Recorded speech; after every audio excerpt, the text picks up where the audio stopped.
안녕하십니까? 인생의 복잡한 문제들을 말씀으로 단칼에 해결해주는 김종근 목사의 회도 남마입니다.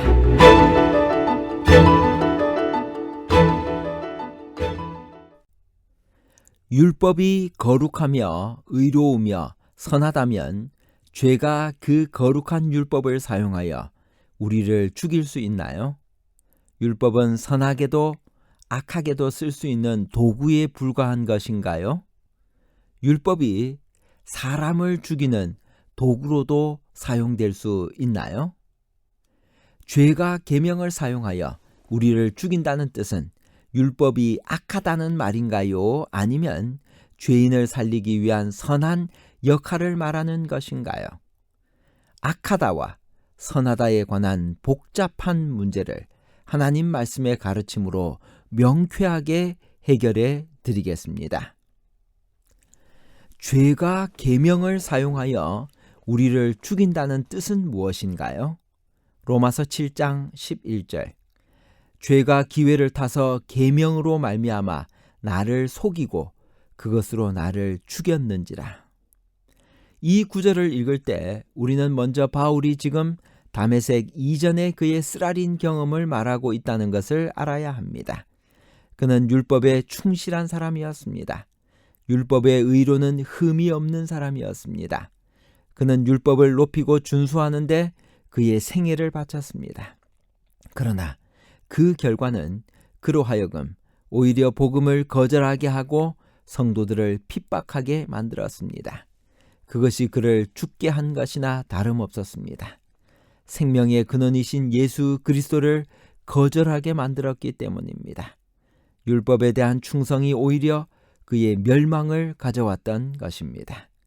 그러나 그를 그렇게 만든 것은 율법이 아니고 죄였다고 바울은 말합니다. 죄가 율법에 대한 열심까지도 이용하여 바울을 속이고 그를 죽였던 것입니다. 죄가 계명으로 말미암아 나를 속였다는 것은 죄가 우리를 죄에 빠뜨리기 위하여 심지어는 계명까지도 사용한다는 것을 보여주고 있습니다. 계명 그 자체는 거룩하고 의롭고 선한 것입니다.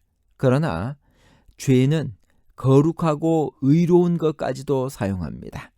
선악과는 의롭고 선한 것이었습니다. 그러나 사탄은 그 선악과를 사용하여 아담과 하와를 속이고 죽였습니다. 율법은 살리기 위해서 주신 것입니다.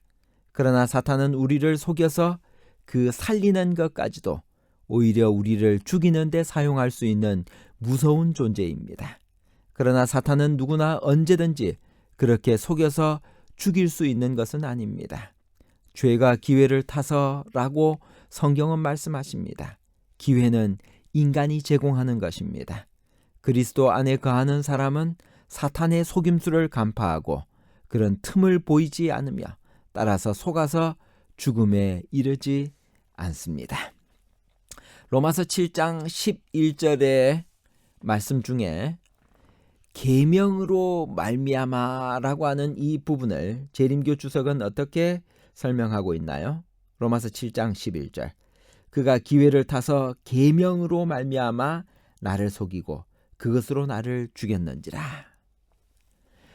계명으로 말미암아, 이 구절은 기회를 타서와 연결되거나 나를 속이고와 연결될 수 있습니다. 이어지는 구절 그것으로 나를 죽였는지라로 보아서는 후자 나를 속이고와 연결이 더 나은 것 같습니다. 그렇게 되면 이 구절은 죄가 기회를 타서 계명으로 말미암아 나를 속였기 때문에가 됩니다. 율법이 죄에 대비하여 세운 장벽은 범죄를 권장하는 기회가 됩니다. 로마서 16장 18절을 바른 성경은 이렇게 이야기합니다.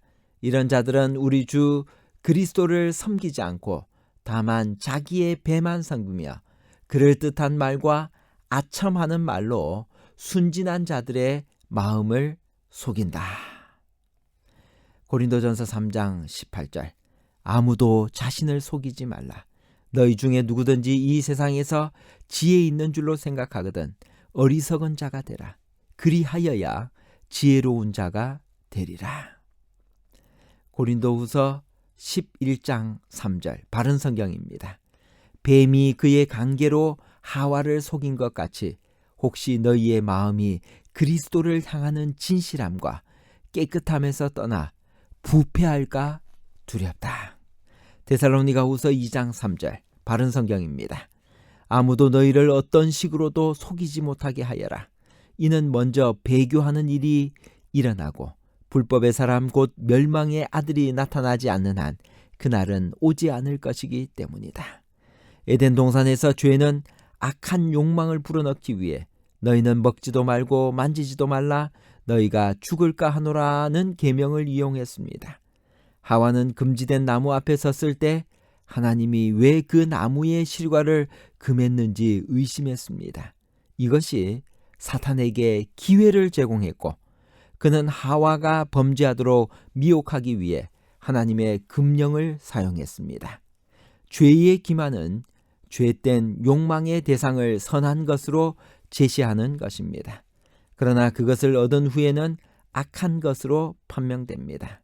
사탄은 금지된 열매를 취하는 일을 통하여 하와가 더욱 고상한 삶의 영역에 이르고 더 넓은 지식을 얻게 된다고 주장했습니다. 사탄은 이 기만적인 방법을 계명을 어기도록 하는 자극제로 사용했습니다. 그리고 악한 목적을 달성했을 때 그는 동일한 계명을 정죄의 수단으로 사용했습니다. 사탄은 인간의 유혹자일 뿐 아니라 고소자입니다. 이리하여 하와는 한때 기쁨을 주리라고 여겼던 것이 다만 정죄와 죽음을 가져온다는 쓰라린 슬픔을 경험했습니다. 금지된 욕망에 탐닉하는 죄인보다 더 속임당하는 존재는 이 우주에 없습니다. 하나님의 은혜에 변화시키는 능력의 한 가지 큰 목적은 이 파괴적인 기만을 일소하여 인간으로 하여금 사물을 바른 관점에서 보게 하고 하나님과의 화목과 생명으로 되돌아오게 하는 것입니다. 부조와 선지자 53페이지에서 55페이지에는 다음과 같은 말씀이 있습니다. 천사들은 하와에게 동산에서 날마다의 노동을 하는 동안에 남편을 떠나가지 않도록 조심하라는 주의를 주었다. 남편과 함께 있으면 이 여자는 홀로 있을 때보다 유혹에 빠질 위험이 적을 것이었다. 그러나 자기의 즐거운 일에 몰두하여 그 여자는 무의식 중에 남편의 곁을 떠나 돌아다녔다.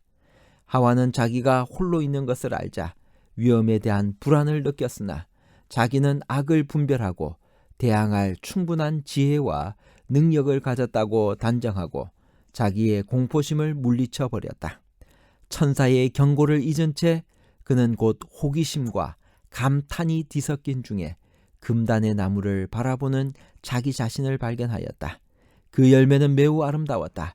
그 여자는 왜 하나님께서 그들에게 이 과실을 금하셨을까 하고 자문하였다. 바로 이때가 유혹자의 절호의 기회였다. 그는 이 여인의 마음의 생각들을 통찰할 수 있는 능력이 있는 양 그 여자에게 하나님이 참으로 너희들아 동산 모든 나무의 실과를 먹지 말라 하시더냐라고 말을 걸었다. 중간 부분은 잠깐 생략하고 그 다음 중요한 부분을 읽겠습니다. 아담의 시대부터 현대에 이르기까지 사탄은 이런 방식으로 공작해왔으며 그는 그것으로 크게 성공하였다. 그는 하나님의 사랑을 불신하고 그분의 지혜를 의심하도록 사람들을 유혹한다. 그는 불경한 호기심의 정신, 하나님의 지혜와 권세의 비밀을 꿰뚫어 보고자 하는 끊임없이 캐묻기를 좋아하는 욕망을 일으키려고 계속 노력하고 있다. 많은 무리들은 하나님께서 보류하는 것이 좋다고 생각하신 것들을 찾아내려고 노력하는 중에 하나님께서 계시하신 바 구원의 필수 불가결한 진리는 관과해버린다. 사탄은 사람들로 하여금 그들이 놀라운 지식의 분야로 들어가고 있다고 믿게 하여 그들을 불순종하도록 유혹한다. 사탄은 거룩한 부부에게 저희가 하나님의 율법을 범함으로 말미암아 그들이 이득을 볼 것이라고 말하였다. 오늘날 우리는 이와 비슷한 논증을 듣지 않는가? 하나님의 계명을 순종하는 자들의 협량에 대하여 말하면서 그들 자신은 넓은 사상을 가지고 큰 자유를 누리고 있다고 주장하는 자들이 많다. 결론입니다. 첫 번째, 로마서 7장 11절을 이해하기 위해서는 바울의 다메섹 체험으로 돌아가야 합니다. 둘째, 사탄은 율법이나 선악과처럼 선하고 의로운 것이라도 우리를 죽음에 이르게 하려는 그의 목적을 달성하기 위해서는 악하게 사용합니다. 그러기 위해서 사탄은 우리를 속일 수밖에 없습니다. 셋째, 그렇지만 사탄은 강제로 우리를 죄에 빠뜨리지는 못합니다. 사탄은 우리가 기회를 제공해야만 비로소 우리를 속일 수 있습니다. 사탄에게 기회를 주지 않는 유일한 방법은 그리스도 안에 사는 것입니다. 감사합니다.